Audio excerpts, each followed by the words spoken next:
Hello बेटा, अभी आपने सेंटर ऑफ मास की बातें थोड़ी बहुत पढ़ी। इसी तरह से एक और टर्म है जिसको हम बोलते हैं सेंटर ऑफ ग्रेविटी।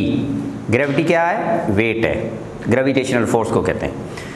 नाम से पता चल गया कि the position where weight of body is said to be maximum is called as centre of gravity. ठीक है, तो डेफिनेशन तो बड़ा सादा है, बड़ा सिंपल है कि the position at which weight of body is said to be maximum, ये जगह आप सिंपली कह सकते हैं सेंटर ऑफ ग्रेविटी। अच्छा, या ऐसे भी कहा जा सकता है कि जहां पे ग्रेविटेशनल फोर्स जो है वो ज्यादा लगे, जहां पे ग्रेविटेशनल फोर्स ज्यादा लगे वो जगह भी आप सिंपली कह सकते हैं सेंटर ऑफ ग्रेविटी है। तो सेंटर ऑफ ग्रेविटी मतलब वेट का सेंटर, या सेंटर ऑफ ग्रेविटी का मतलब है जहां पे ग्रेविटेशनल फोर्स ज्यादा लगे। ठीक है ना। अच्छा, आमतौर पे आप इसको थोड़ा एग्जाम्पल के हिसाब से समझेंगे, पहले थोड़ा देख लें। मिसाल की तौर पे ये वो जगह है या पोजीशन है जहां पे हमने किसी फुटबॉल को या किसी भी स्फेरिकल बॉडी को लटका दिया, ऐसे सस्पेंड कर दिया। अच्छा, सेंटर ऑफ मास कहाँ होगा? जाहिर सी बात है इसके ज्योमेट्रिक सेंटर पे होगा, क्योंकि वो हमेशा इसी के अंदर ही रहता है। आपने पढ़ा है कि इसके वेट का डायरेक्शन क्या होता है? Vertically downward. ठीक है, और आपने पढ़ा है कि W = mg इसका वेट है।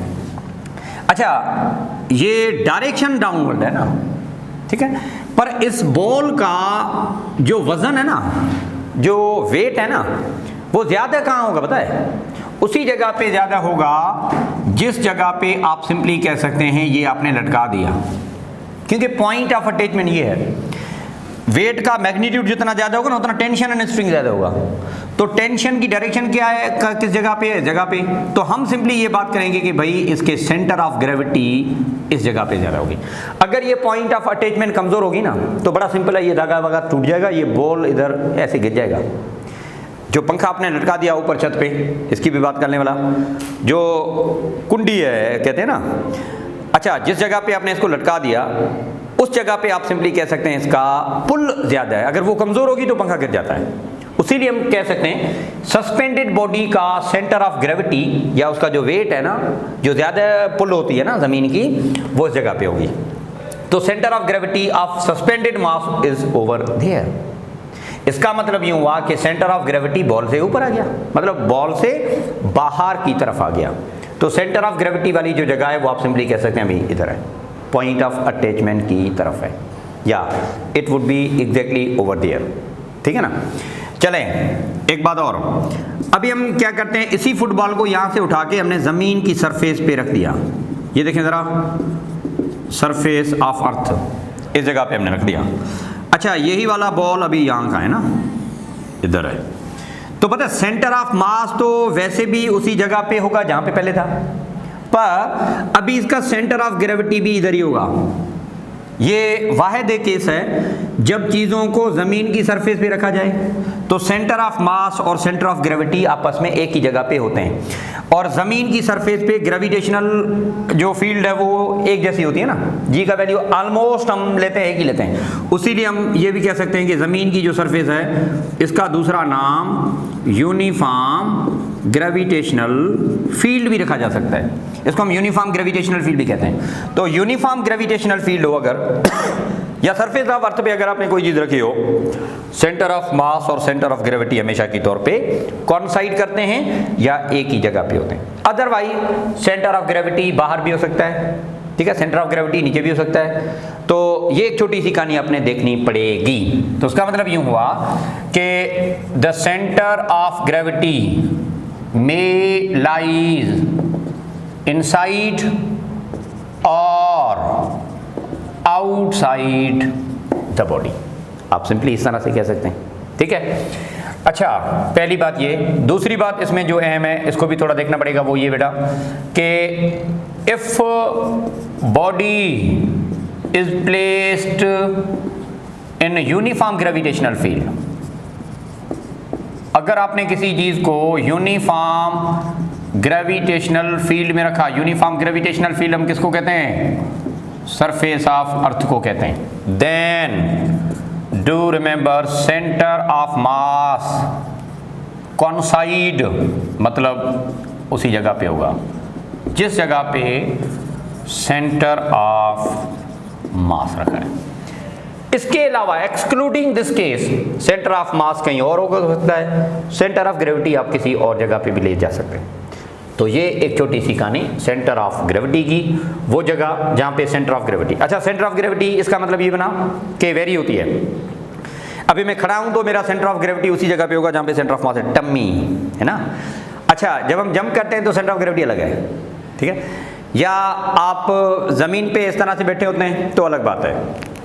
आपने खुद को लटका दिया है मतलब हाथों से, ठीक है, तो सेंटर ऑफ ग्रेविटी आपका अलग से होगा।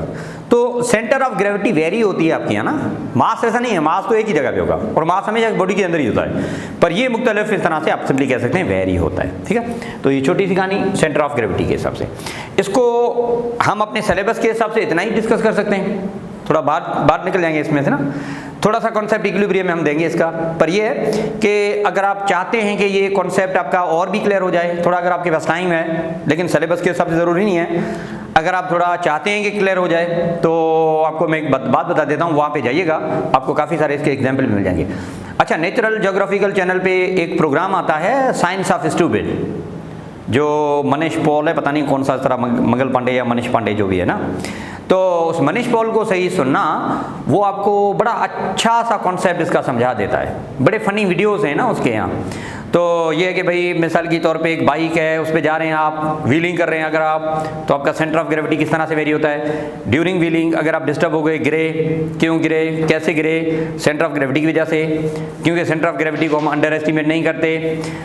तो सारी एक्सप्लेनेशन आपको वहाँ मिल जाएगी। या एक आंटी है कि बाजी जा रही है, अचानक से बाजी फिसल के गिर गई, तो बाजी के साथ क्या मसला था, बीमार थी, या उसने साइंस को अंडर एस्टिमेट किया, या उसने सेंटर ऑफ ग्रेविटी को अंडर एस्टिमेट किया।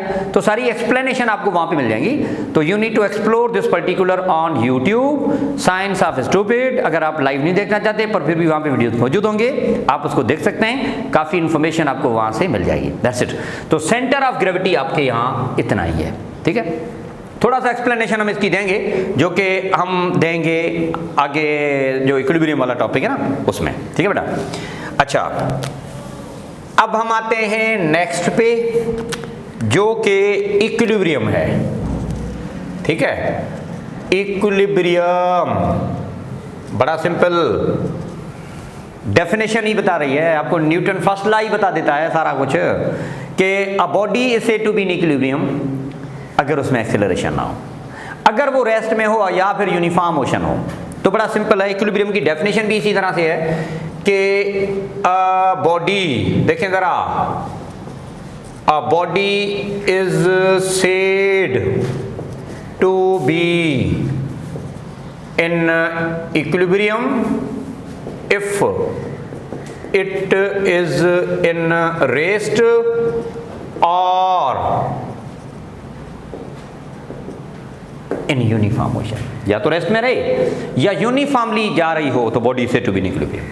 अच्छा, इसको ऐसे भी कह सकता है कि जो आपका ऑब्जेक्ट है या बॉडी है, that is in accordance with Newton first law of motion. Newton first law of motion क्या कहता है? A body in rest will remain in rest, a body in uniform motion will continue to move. तो जब भी ऐसा होगा ना, the body is said to be in the state of equilibrium. इसका मतलब यूं हुआ कि बॉडी इक्विलिब्रियम में जब भी होगी ना, तो उसके ऊपर कोई भी फोर्स ना लगे या उसके ऊपर कोई भी टॉर्क ना लगे, क्योंकि ये दो एजेंट हैं जो बॉडी को डिस्टर्ब करते हैं। कौन से दो एजेंट बॉडी को डिस्टर्ब करते हैं? या तो फोर्स डिस्टर्ब करता है, एक्सेलरेशन प्रोड्यूस करता है, या टॉर्क डिस्टर्ब कर सकता है, रोटेटरी मोशन में खास तौर पे angular acceleration it can produce here. So you need to do in this way कि there would be no any force और there would be no any kind of torque. If this is so, acceleration would be zero accordingly, और यहाँ पे हम बात करेंगे angular acceleration would be zero, यहाँ पे एंगुलर एक्सेलरेशन नहीं होना चाहिए। पक्की बात है, body is said to be in the state of equilibrium. बात आई समझ में? तो इक्विलिब्रियम की डेफिनेशन ये रही। अच्छा, टाइप कितने हैं, कैसे हैं, इस पे बात हो जाए। बड़ा सिंपल है बेटा। एक बनता है रेस्ट में, मतलब स्टैटिक इक्विलिब्रियम, स्टैटिक इक्विलिब्रियम जो कि रेस्ट में, और दूसरा बनता है डायनेमिक इक्विलिब्रियम, जो कि हम बात करते हैं मोशन ना ही सही पर specially we can say uniform motion. In both cases acceleration must be zero. ठीक है, तो ये छोटी सी कहानी आपने देखनी पड़ेगी। कंडीशन कौन सी है, मतलब under what condition body is in equilibrium, conditions कौन सी होंगी, थोड़ा इस पे बात हो जाए। बाबा दो शर्तें, शर्त दो हैं जब भी बॉडी इक्विलिब्रियम में आ सकती है। पहला वाला कौन सा, फर्स्ट कंडीशन कौन सी, थोड़ा देखना पड़ेगा इसको। According to first condition of equilibrium sum of all the forces acting on body must be zero. अच्छा, जितने भी फोर्सेस है ना उनका अलजेब्रिक सम जीरो होना चाहिए। इसका मतलब ये बताए कि F1 या F2 या F3 up to Fn zero. या ऐसे भी कहा जा सकता है कि जो भी फोर्सेस आप लगा रहे हो, जितने भी हैं, उन सब फोर्सेस का x कोऑर्डिनेट या x कंपोनेंट प्लस जो भी फोर्सेस लगा रहे हो उन सब के y कंपोनेंट का अलजेब्रिक सम भी जीरो हो, तो body is said to be in the state of equilibrium. ठीक है, पहली बात ये। अच्छा, यूं भी कह सकते हैं कि फोर्स काजेस एक्सेलरेशन ना, तो sum of all the force is equal to zero का मतलब ये बना sum of all acceleration in the body zero. Net acceleration नहीं होनी चाहिए। इसका मतलब ये कि ये कंडीशन आप वहां पे इस्तेमाल करते हैं जहां पे फोर्स की कंडीशन है, और फोर्स की कंडीशन कहाँ होती है, रेस्ट में भी होती है। A body in rest will have zero force, तो फर्स्ट कंडीशन रेस्ट के लिए भी इस्तेमाल होता है, या हम सिंपली कह सकते हैं ट्रांसलेशनल मोशन के लिए, क्योंकि फोर्स काजेज ट्रांसलेशनल एक्सेलरेशन। तो जहां पे ट्रांसलेटरी मोशन है या जहां पे बॉडी रेस्ट में है, तो कंडीशन कौन सी लगेगी, फर्स्ट कंडीशन। अच्छा, एक और सेकंड कंडीशन भी है इसमें, बकौल सेकंड कंडीशन के कि टॉर्क जीरो होना चाहिए। ठीक है, टॉर्क नहीं होना चाहिए, torque must be equal to zero. अच्छा, टॉर्क कितने किस्म के अपने पढ़े, we have gone through either clockwise और एंटी क्लॉकवाइज। इसका मतलब है sum of all clockwise and anti clockwise torque must be zero. अच्छा, टॉर्क क्या कर सकता है, झटका देता है। तो यूं क्या होता है, एक्सेलरेशन प्रोड्यूस्ड होती है। कौन सी एक्सेलरेशन पैदा करता है, एंगुलर। इसका मतलब ये ना कि there would be nothing with angular acceleration, या अल्फा मस्ट बी जीरो। और कौन सी मोशन है जहां पे एंगुलर एक्सेलरेशन की बात करते हो, रोटेटरी मोशन, या आप कह सकते हैं एंगुलर मोशन। उसीलिए हम कह सकते हैं कि ये वाली जो कंडीशन है या जो सेकंड कंडीशन ऑफ टॉर्क है, ये इस्तेमाल हम कब करते हैं, whenever we are dealing the rotatory motion. यानी कब करते हैं हम सिंपली इस तरह से कि whenever we are dealing translational या the body is said to be in the state of rest. ठीक है, तो ये है कंडीशंस ऑफ इक्विलिब्रियम। अच्छा, अब तीसरा क्लासिफिकेशन इक्विलिब्रियम के हिसाब से, उस पर भी थोड़ा बात हो जाए, वो है इक्विलिब्रियम की स्टेट्स। इसी इक्विलिब्रियम से मुतालिक जो स्टेट्स होती हैं उन पे बात हो जाए, स्टेट्स ऑफ इक्विलिब्रियम। ठीक है, अच्छा, स्टेट ऑफ इक्विलिब्रियम क्या है, इस पे थोड़ा हम बात कर लेते हैं। इसको थोड़ा देखना पड़ेगा, इसको थोड़ा समझना पड़ेगा। ठीक है, देख लेते हैं बेटा इसको। तीन मुख्तलिफ स्टेट है, आप मैट्रिक क्लास से पढ़ क्या नहीं, तो ये मैं तीनों आपको समझा देता हूं, पहले थोड़ा देख लें। मिसाल की तौर पे एक आइसक्रीम का कोन है, आइसक्रीम यम्मी यम्मी, ठीक है, ये ऐसे, ये आपका कॉनिकल शेप है। अच्छा, हमने सरफेस पे इस तरह से रख दिया, ठीक है, चलो ठीक है, या हम इसको यूं भी रख सकते हैं, चलो ठीक है, अलग से बना देता हूं, या हम इसको यूं भी रख सकते हैं, ऐसे थोड़ा बहुत सपोर्ट देके हमने इस तरह इसको ऐसे रख दिया, या हम इसको ऐसे भी रख सकते हैं, कैसे, ऐसे। अच्छा, एक ही बॉडी के ऊपर हम ये स्टेट डिफाइन करना चाहेंगे। अच्छा, पहला इसको थोड़ा देखना लाजमी है। बाबा आप क्या करें, इसको हल्का सा पुश दें, I mean to say slightly displace करें, इंसानों की तरह किक नहीं करने का, you need to displace it slightly, then what we do, we need to apply the force, है ना, धक्का दे दें इसको, देखेंगे क्या होता है। चलो भाई हमने क्या किया, यहाँ पे धक्का दिया तो क्या होगा, ये पड़ा रहेगा, आगे जाएगा, गिर जाएगा, अपनी पोजीशन को मेंटेन करेगा कि नहीं। देखें, you are not allowed, you are not suppose to apply the force from here, that is all about centre of mass, already been discuss in previous one, कि भाई आपने उस जगह पे अप्लाई करना है फोर्स जिस जगह पे फोर्स का असर ज्यादा होता है। दूसरी मायने में आप इस तरह भी से कह सकते हैं कि आपने उस जगह पे फोर्स अप्लाई करना है जहां पे सेंटर ऑफ मास है ना, तो here you need to apply the force. चलो ठीक है, अगर आप यूं इसको थोड़ा सा पुश करेंगे ना तो पता क्या होगा, ये थोड़ा सा आगे डिस्प्लेस हो जाएगा, पर ऐसे ही पड़ा रहेगा, ऐसा नहीं गिर जाएगा, ये गिरेगा नहीं, ऐसे ही पड़ा रहेगा जैसे वो पहले था।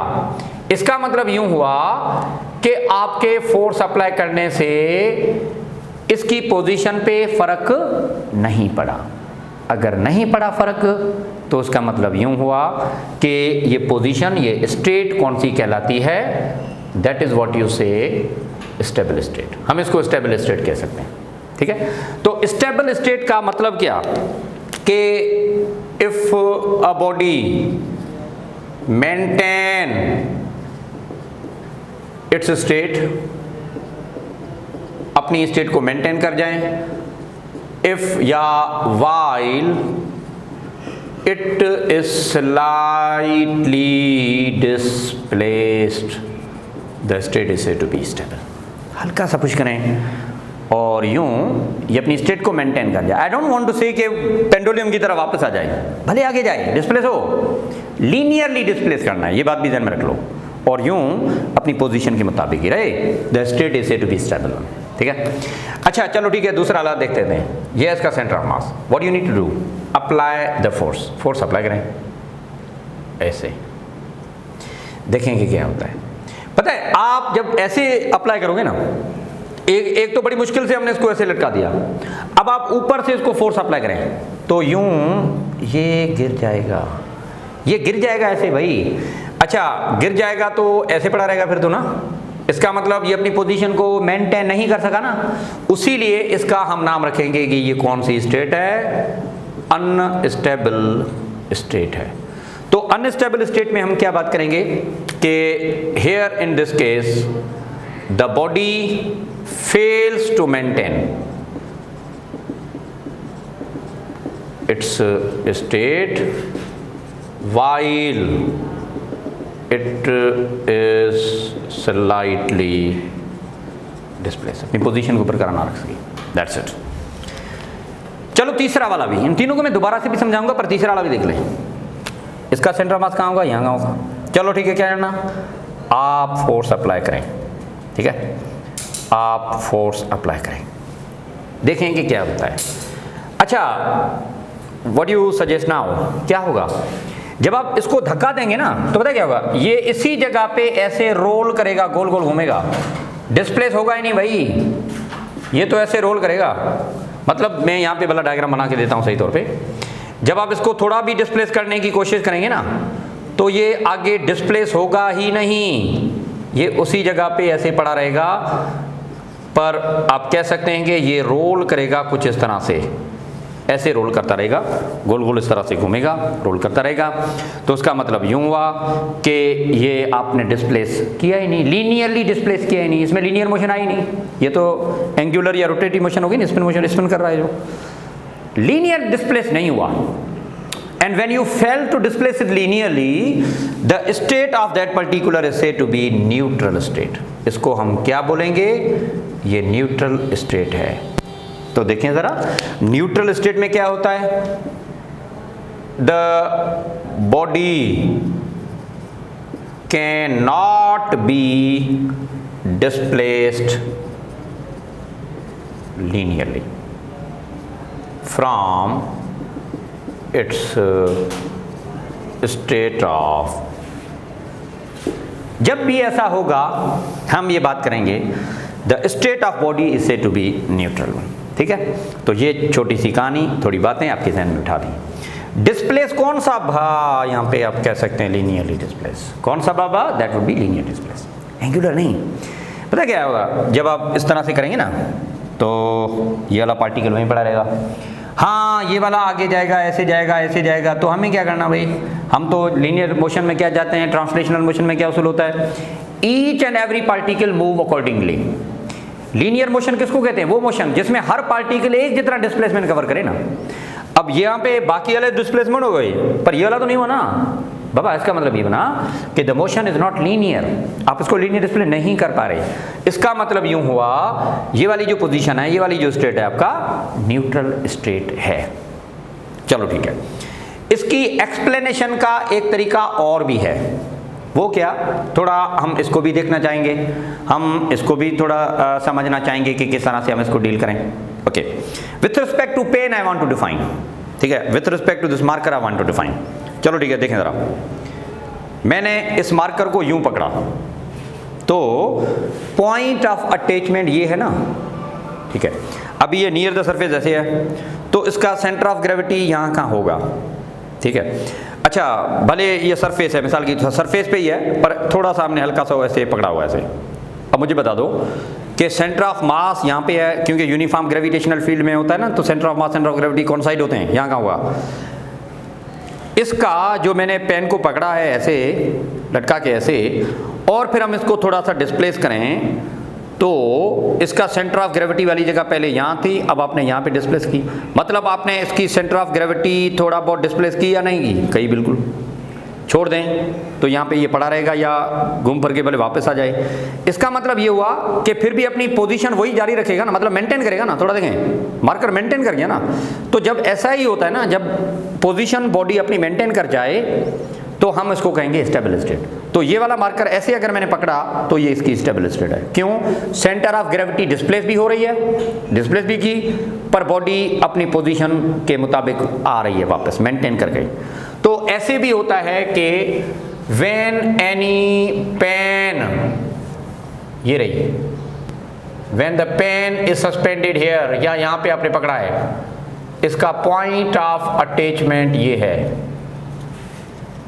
ठीक है, या वो जगह जहां पे आपने पकड़ा हुआ है। अच्छा, सेंटर ऑफ मास या सेंटर ऑफ ग्रेविटी यहां कहां है, सेंटर ऑफ मास या सेंटर ऑफ ग्रेविटी इधर कहीं ना। अगर centre of gravity point of attachment के नीचे होगी ना, तो आप सिंपली कह सकते हैं कि ये स्टेबल स्टेट रहेगी। और इसको डिस्प्लेस भी कर रहे हैं आप, क्योंकि जब आपने थोड़ा धक्का दे दिया तो ये वाला मार्कर यहां कहां आ गया था बेटा, यहाँ कहाँ भी आ गया था, मतलब डिस्प्ले भी कर रहे हैं आप। ये सेंटर ऑफ ग्रेविटी पहले इधर थी, अब ये सेंटर ऑफ ग्रेविटी यहाँ कहाँ हो रही है ना। इसका मतलब ये कि सेंटर ऑफ ग्रेविटी डिस्प्लेस भी हो रही है, और ऊपर से centre of gravity point of attachment के नीचे भी है, और यूं ये मार्कर अपनी पोजीशन को मेंटेन कर सकता है। इसका मतलब इसी स्टेबल स्टेट को हम यूं भी लिख सकते हैं कि ये तब होगा, या स्टेबल स्टेट कब कहलाती है, if centre of gravity lies below point of attachment, the state is said to be stable state। चलो ठीक है, दूसरा वाला,